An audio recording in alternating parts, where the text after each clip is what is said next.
Welcome to POTUS 2016, where we keep watch on the Oval Office and pour cold hard facts on the overheated political rhetoric. I'm Brian Lehrer. Today, the world, according to Trump, will forecast changes in U.S. foreign policy with experts who can address Putin's Russia, China, NATO, trade, and cyber warfare. On national security, I will ask the Department of Defense and the chairman of the Joint Chiefs of Staff to develop a comprehensive plan to protect America's vital infrastructure from cyber attacks and all other form of attacks. We'll get to Donald Trump's YouTubed agenda for his first 100 days in a few minutes. And later in the season of holiday feasts, we'll talk food policy because the president-elect has called the FDA the food police. First, though, let's look at how unhappy voters were with this year's election. The report card is not good. First graphic, please. Recent survey results from Pew Research show that voters have given the president-elect, Democrats, and Republicans, the press, pollsters, and even the electorate itself, the lowest grades since 1988. Just 30% of voters gave Trump an A or B, while about a third gave Trump a failing grade. In 2008, two-thirds gave Obama an A or B, and in 2012, that number was nearly as high, 57%. Much of the blame this year appeared to fall on the political parties, as each fared even worse than their candidates. Voters barely gave passing grades to the press and pollsters. Only 22% gave the press an A or a B, while 38% gave the press an F, a failing grade. So the press averaged out to a D+. Similarly, 21% of voters awarded pollsters grades of A or B, while 30% handed out Fs, also averaging to a D+.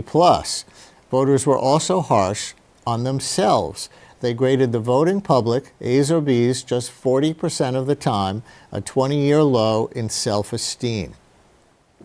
It was also the first time in Pew's post-election surveys, 28 years, that a losing candidate received higher grades than the winner. Back in 2000, the Bush and Gore post-election report cards were virtually tied, but Bush didn't get to benefit from the usual day-after winner's bonus. The Supreme Court wouldn't decide the outcome, as some of you remember, for weeks. Trump did get the winner's boost. According to Morning Consult Politico polling, Trump's approval rating got a big post-election lift, thanks mostly to a 15 percentage point decrease in his dislikability. But his overall popularity still remains very low for a newly elected president. Gallup research in 2009 showed that from Truman to Nixon, presidents could start off with a lengthy period of high approval ratings, an average of about 26 months. But since that time, the honeymoon period has become much shorter on average, just 7 months. Why is all this important? Well, when it comes to enacting an agenda, presidential popularity matters. Several studies show that the Senate and House are more likely to play along with presidents who are popular. Now we move on to international politics. President-elect Trump has made some telling choices on foreign policy. For National Security Advisor, he picked Lieutenant General Michael Flynn, who tweeted that fear of Muslims is rational and linked to a video that says Islam itself wants to enslave or exterminate 80% of the world. For UN Ambassador, Trump has chosen South Carolina Governor Nikki Haley, despite her lack of foreign affairs experience. Trump's far-flung business holdings continue to raise the specter of international conflicts of interest. Plus, there are the campaign promises. He might be backing off on abandoning the Paris Climate Accords, now admits to some connection between human activity and climate change. He might be softening on torture, thanks to a lesson from his advisor, James Mattis, the retired Marine Corps general. But what about other issues, such as teaming up with Putin's Russia in Syria, or dismantling the Iran nuclear deal, or not fully supporting NATO? Where should we be anxious? We're hopeful about America's future role in the world. Joining us, Masha Gessen, Russian and American journalist, author of Man Without a Face, The Unlikely Rise of Vladimir Putin. Gideon Rose, former National Security Council official in the Clinton administration, expert on terrorism and author of How Wars End. And on Skype, Ian Bremmer, president and founder of the Eurasia Group and author of Superpower, 3 Choices for America's Role in the World. Welcome, all of you. Thank you very much for joining us. Welcome. Gideon, we saw that Michael Flynn tweet, which has been widely publicized since his appointment as a national security advisor. We know he's a rhetorical bomb thrower. Do you expect him to be a material one, too? No, I actually don't worry so much about how the Trump administration will fare in conflicts, physical conflicts with our enemies, because I think actually he has no problems with our enemies. My real worries are more about how he deals with allies, because he doesn't seem to have any real conception of a long-term, mutually beneficial, cooperative relationship. You mean like allies who are Muslim countries, for example? Like anything resembling an ally, Donald Trump seems to have a zero-sum transactional view of the world, and the fact is that for the last 70 years, the world order has been led by the United States as the head of a team, sort of like the player-manager, like Cal Ripken and the Baltimore Orioles used to be, running an entire team of allies to maintain stable order in the world, peace, prosperity, and so forth. Donald Trump seems not to understand what that order even consists of. And so the people who are most scared now are not China or Russia or Iran or so forth, but rather Europe, Japan, people like that, countries like that. And that's a real worry, because we've never been here before. We keep saying this, but it's always true. We've never been here before. This is like a situation in European history where some child monarch ascends to the throne after a sudden death of a parent, and nobody knows what they're going to do. In Game of Thrones terms, this guy campaigned like Joffrey, and now he's looking more like Tommen. We don't even know what he's going to do. So what you say about Flynn at NSC, we don't know who he's going to listen to, what he's going to do, and that very uncertainty is what's scaring everybody. Masha, we played the clip of Trump from his video singling out of all possible security concerns, cybersecurity. Of course, during the campaign, he was encouraging Russia to hack the DNC and share things from the Democratic Party with WikiLeaks. Why do you think he started with cybersecurity? Is he trying to tell Russia not so fast anymore now that I'm actually the president? I wouldn't put too much weight onto that. I think it was the last thing he heard before sitting down in front of the camera. That does seem to be his pattern. Well, he probably didn't write that anyway. Somebody decided that those were the Somebody things he should talk decided it was about. important. That's another possibility. What worries you most? Well, in terms of Russia, what worries me most is that that's going to be the shortest honeymoon in history. I mean, Vladimir Putin did not need Trump to become president. Vladimir Putin needs America as the enemy. He has built his popularity in the last few years on mobilizing his society, and the only enemy that's monstrous enough and large enough it can be painted in horrible enough colors is the United States. Putin cannot afford to be friends with the United States. He can afford to be friends with Trump during a contentious presidential campaign. For the sake of disruption, not for the sake of Trump winning. I mean, I think he's at a loss for what to do now. And any kind of partnership in Syria, any kind of partnership anywhere else is not in Putin's interest. Ian Bremmer, you follow markets as well as foreign policy itself. You advise companies and investors. The stock market in the first few weeks after the election seems pleased as punch. Well, the markets are discounting everything that Masha and Gideon just had to say. They're focused on the domestic side. What they see is a lot of spending with interest rates being low on infrastructure, which is badly overdue. And with Republican House and Senate, that's a place where Trump can make a difference. Now, obviously, you want it to be well executed, and you want it to be the right kind of projects that would actually give you a return on investment over time. But that's a positive. They like lower taxation rates. They like lower reduced regulatory policy. But clearly, on the international side, I agree completely with what Gideon said at the beginning, that there's a transactional view here, and American allies are freaked out about it. You just saw, I was just in Beijing literally yesterday, and the Trans-Pacific Partnership, which Obama has now had to basically admit is dead, that was the most important commitment that America had made to all of its Asian allies. And those allies are now saying, well, if we can't count on the United States, really, our option is China. And the Chinese are enormously happy, almost triumphalist, with the notion that the United States isn't going to get it done, so they're effectively the leaders of globalization. That's a very different gravitational pull for trade and capital flows than what we've had over the last several generations. And once the markets realize that, it's going to be a very different story. Play that out for us a little bit, Ian, because I think a lot of people don't understand what that actually means. If the U.S. was sort of the leader of the 12 countries in the TPP for one kind of trade agreement, and instead China is going to be the leader of the bloc, why do we care if we still have good products to export to Asia?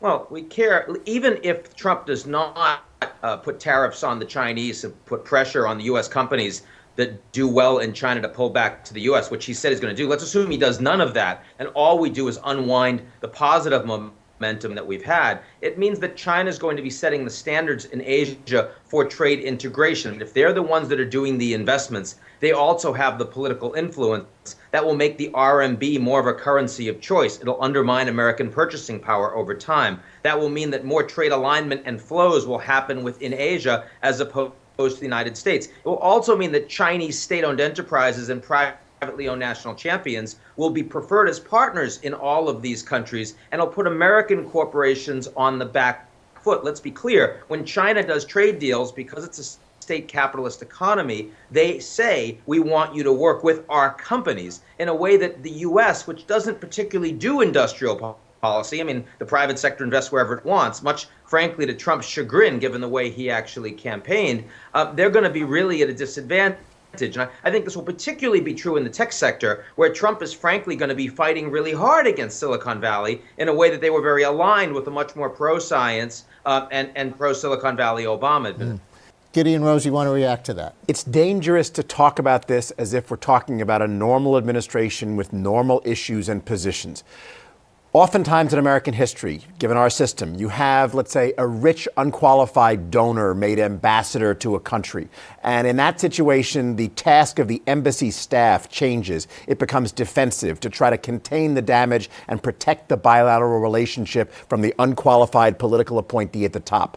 That's what's happened now. You cannot simply take the position said during the campaign or even the things being said now as if they're rational discussions of policy by a serious person with a plan. They are the emanations of somebody who does not know anything about the job, and the entire uniformed civil service, armed forces, diplomatic community, and foreign policy establishment now has the task of containing the damage to global order and the global economy from an unqualified political appointee. We just don't know what he's going to do. He doesn't even understand the words he's talking about. And so you can't discuss policy. To discuss policy on the basis of what he's saying in these little prescripted things is to normalize a situation and fundamentally misread the radical uncertainty we have ahead of us. So this, I think, goes right to the piece that you wrote, which is rules for surviving an autocracy. So you're going beyond policy to the public's relationship with the very likely nature of the incoming regime. Right, and I want to pick up what Gideon was saying, that it's the psychological relationship with the psychological regime that is coming in, and much more than yet listening to the specific words, we have to sort of figure out what the highway that he's going down is, and that highway has been very clear. It's aggressive, anti-immigrant, racist, anti-Muslim. His idea of leadership is controlling the country. He has said this over and over again. That has been the reason that he has expressed his admiration for Putin. So what we're going to see is somebody who, bringing all that sentiment in, is going to try to accumulate as much power as possible in ways that he sees as appropriate that have nothing to do with the American political culture as we have known it. But let me go through a couple of these, because I think our viewers will find it interesting if they haven't seen it. Your rule number one is believe the autocrat. Right. But I think we've seen exactly that you can't believe the autocrat. His supporters say take him seriously, but not literally. And he's already started to back off some of these things, like maybe torture, maybe even repealing Obamacare rather than now amending it, and not jailing Hillary Clinton, and I could go down the list. Yeah, I don't actually think that that's what's happening. I don't think he's backing off. I think that, first of all, he has a desperate need to be liked. And whoever he is talking to, he will accommodate to an extent. And then revert to his essential self. I think we have seen his essential self in the campaign. We also have seen his essential self before the campaign in this city. As one of the things that are essential about him is his racism. The birtherism, his behavior as a real estate mogul in New York, all the lawsuits that he was a defendant in, his position on the Central Park Five, his racism is essential to him, and whether whether that means that the entire wall will be made of brick and mortar or some of it will be chicken wire is non-essential. One more before we go back to Ian. Your rule number 3, institutions will not save you. Maybe that's more true in the context of Russia than it is in the United States with our strong set of checks and balances? I don't think so. Certainly, the United States has much stronger institutions than Russia did when Putin came to power.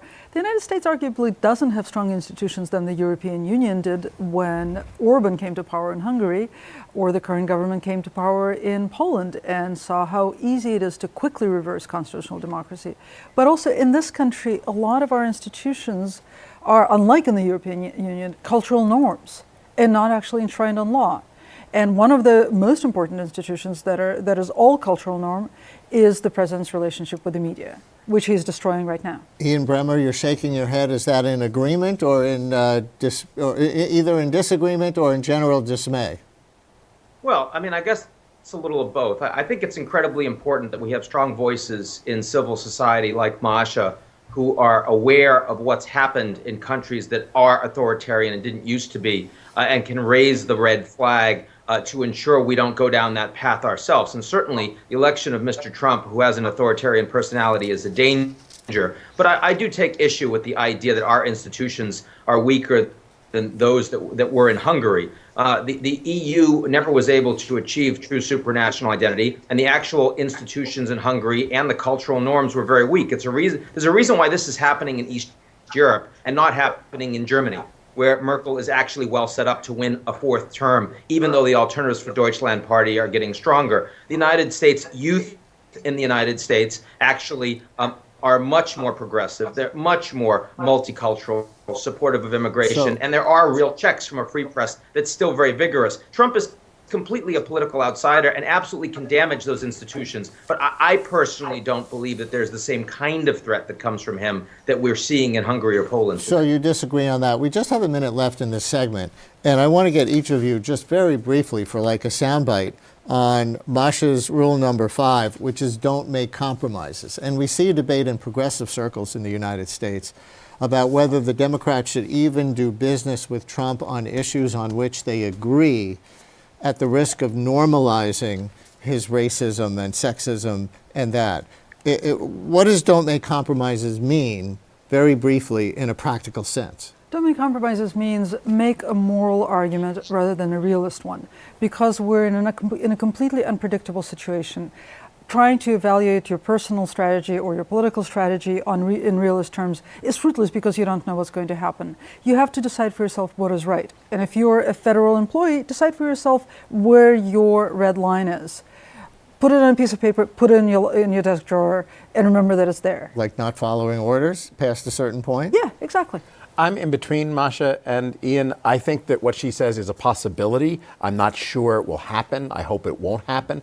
And for me, the question I would say with regard to the question of do you collaborate or do you cooperate is I would draw a distinction between legitimate policy issues and differences in which elections have consequences, you get to matter, and threats to the republic. And so for me, the worst, most dangerous thing that's happened in the last week is the mixing of business and politics, which suggests that we're potentially on the verge to some sort of kleptocracy. That's a threat to the republic that's far different from whether or not we should join Trade Treaty X, which is a legit question. Ian, 20 seconds.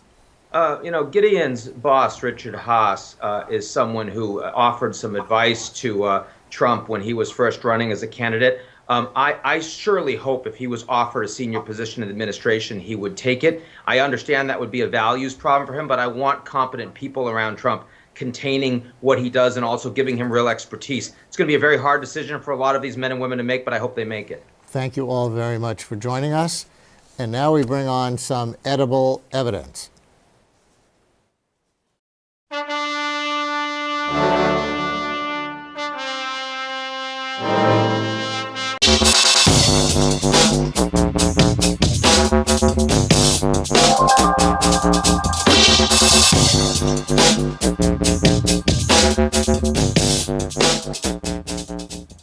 time for evidence-based politics, where we pour cold, hard facts on the overheated political rhetoric. Here's a juicy fact that will get you into a food fight during the holidays. A fact sheet posted online by the Donald Trump campaign in September listed food as an area for deregulation, referring to the Food and Drug Administration as the FDA food police. The fact sheet was later taken down, so it's not clear what the administration's food policies will be or if it will put the knife to the healthy food initiatives promoted by Michelle Obama. What is the political landscape for food at this juncture? With us, Marion Nestle. She is professor of nutrition and food studies at NYU. Her books include Food Politics, How the Food Industry Influences Nutrition and Health, and Soda Politics, Taking on Big Soda and Winning. Welcome to the program. Glad to be here. Do Democratic and Republican presidents in general have different approaches to food policy? Well, it depends on who they are. Certainly, Obama's food policy was largely expressed through Mrs. Obama, Michelle Obama, whose work I think we're all going to look back on longingly. Although she got pushback on right-wing talk radio and corners of the internet as being the food police herself for suggesting what be included in healthy meals in schools and what kids eat, right? Yes, and I think those people are going to be out in force. She's coming out of this administration with a lot of respect from an enormous number of people for the work that she did. But if the floodgates open and everybody is given permission to be nasty and mean and bigoted, then that's what we're going to see. So what do you think the industry, and Trump talks about draining the swamp of lobbyists, what are the food industry lobbyists going to be trying to roll back, do you think? Well, they're going to start with food safety, I think, because the food safety regulations are extremely inconvenient. You have to produce food safely. And that, I think, will end up throwing a lot of the food safety regulation back into the hands of the courts and the litigators, which is not really where it should be. The food safety regulations have made the food supply safer, demonstrably safer. We don't want that rolled back. So that would be the first one. And then everything that the FDA does is up for grabs. There's a new food label coming up. There are school food regulations that the food industry was very unhappy about. There's SNAP benefits, the food stamp benefits. There's the Farm Bill. I mean, the list goes on and on and on. Now, one place that the food industry, at least the agriculture industry, overlaps with progressives is in wanting robust food stamp funding, right? Well, I don't think so. I think we're sitting looking at $75 billion in food stamp benefits last year, and a lot of people think that's just the best place to go ahead and start cutting. Right. And Paul Ryan wants to cut. Yeah, that's the safety net for the poor. It's all there is, really. And if that gets cut, then we're going to have an even greater disparity between rich and poor in this country, which I don't think is good for our democracy. When you say food safety, what are some of the details of that? Well, the FDA went through a years-long process to get out food safety rules that govern the way in which food producers produce food. They have to follow regulations that require them to pay attention to where hazards can occur and do something about them. And they need to do some testing or get their foods tested to make sure that they're not shipping contaminated food out into the public, and to a very large extent it's working. And the market doesn't push back sufficiently on that, because if a company, especially a brand name, has a salmonella outbreak or whatever it is in their products, then they're not going to be trusted by the consuming public. Yeah, it doesn't work that way, unfortunately, and we have years and years of experience showing that really terrible food-borne illness outbreaks could occur, and the companies would recover for them, and they'd pay their fine or do whatever they do, and then they'd be back in business. And so what these new laws are making it clear is that if your foods are killing people, you're responsible, and you might even go to jail. To come back to where we started, to close out, Michelle Obama, did she affect policy as well as individual awareness? Well, I think she had, with her leadership, but she didn't have any elected authority or any mandate to do anything. So everything she did with leadership, and did it brilliantly. Starting with the White House Garden, I'm very eager to find out what happens to that. And then choosing childhood obesity as what I'm sure they thought was a bipartisan issue when they came in, that everybody could get behind. Everybody wants kids to be healthier. And the big accomplishment was getting the school meals to be healthier, and they are demonstrably healthier than they were 8 years ago, I think, to the benefit of school kids everywhere. But there are people who are really upset about that because they can't sell their products in schools. I heard that Michelle Obama reinforced the White House garden with rocks and steel. You think that was a message to the incoming administration? It was an explicit message. I mean, she announced it by saying that she hoped it would be permanent. It's a beautiful thing. I hope it stays. Thank you very much for coming. My pleasure. By the way, President Obama awarded the Medal of Freedom to a few people the other day, among them Bruce Springsteen, who, unlike Barack, will not be stepping down in January. Bruce Springsteen once said, is that the narrative you tell together is bigger than anyone could have told on your own. And for decades, alongside the big man, little Steven, a Jersey girl named Patty, and all the men and women of the E Street Band, Bruce Springsteen has been carrying the rest of us on his journey, asking us all, what is the work for us to do in our short time here? I am the president, he is the boss. And that's POTUS 2016 for today. We're here each week, keeping watch on the Oval Office and pouring cold, hard facts on the overheated political rhetoric. I'm Brian Lehrer. Thanks for watching.